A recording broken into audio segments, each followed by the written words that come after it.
Today on the show, we're going to talk about my favourite web series, The Guild. If you didn't know that the series was originally intended for TV, then this show is for you.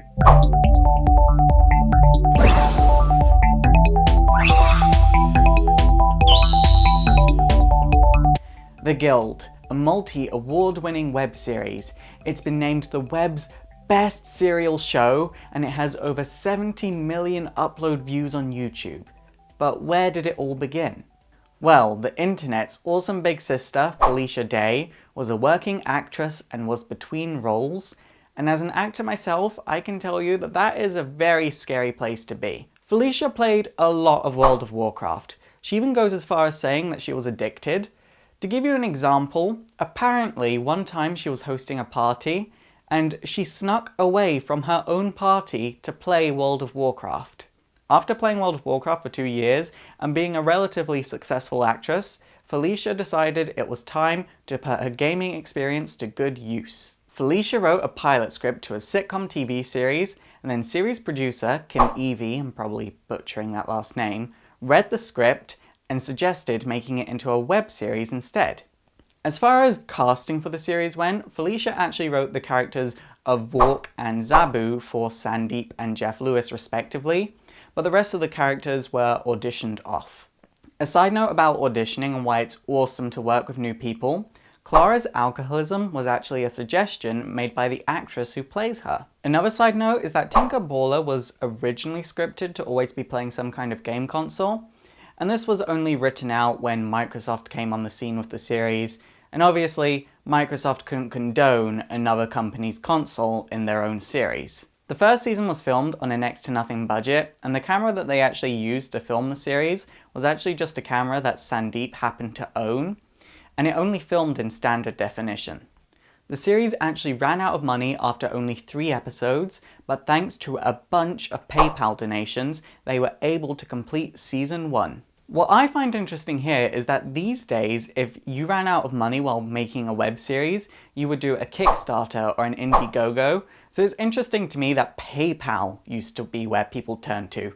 I mean, that was only in 2007. But it's mad to think that Kickstarter and Indiegogo weren't always there now. Also, season 1 would be made available on DVD on Amazon in 2009.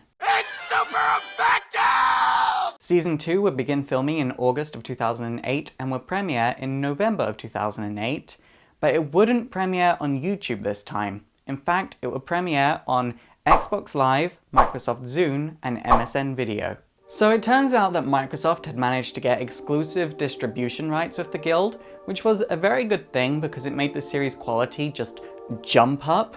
But it did mean that the episodes would premiere on Xbox, Zune, and MSN 4 weeks before the official Guild website. This being said, Felicia Day did retain all IP rights to the series, and Microsoft did have to pay an upfront licensing fee. Season 2 would actually be a lot more successful than Season 1 and would actually win 3 Streamy Awards, which is a very good thing. Then, in the following August, Do You Want to Date My Avatar would premiere on Xbox Live, and 11 days later, The Guild Season 3 would start. To begin with, this season was only made available to those who had Xbox Live Gold, and it was made available to those who had Xbox Live Silver later on. This season would also feature Will Wheaton, who went on to host Geek and Sundry's Tabletop. In March of 2010, the Guild's comic book series would be published by Dark Horse, and then a month later, on the Guild's official website, it would be confirmed that there will be yet another season of The Guild. In June of 2010, there will be a recap of Season 3 done in the style of Auto-Tune the News by the Gregory Brothers, and this video would also confirm that the next season would air next month. Season 4 would be released, and the music video for Game On would follow shortly afterwards, followed yet again by the Cheesy Beards commercial. Season 5 would be released, and it would be the biggest season to date, being set at the gaming convention mentioned at the end of Season 4, and it would begin filming in April of 2011 and would be released in July of 2011. After Season 5, dealings with Microsoft got a bit iffy. You see, Microsoft changed their end of the contract so that they would own the Guild, and obviously Felicia was not okay with this, so she refused to sign the contract.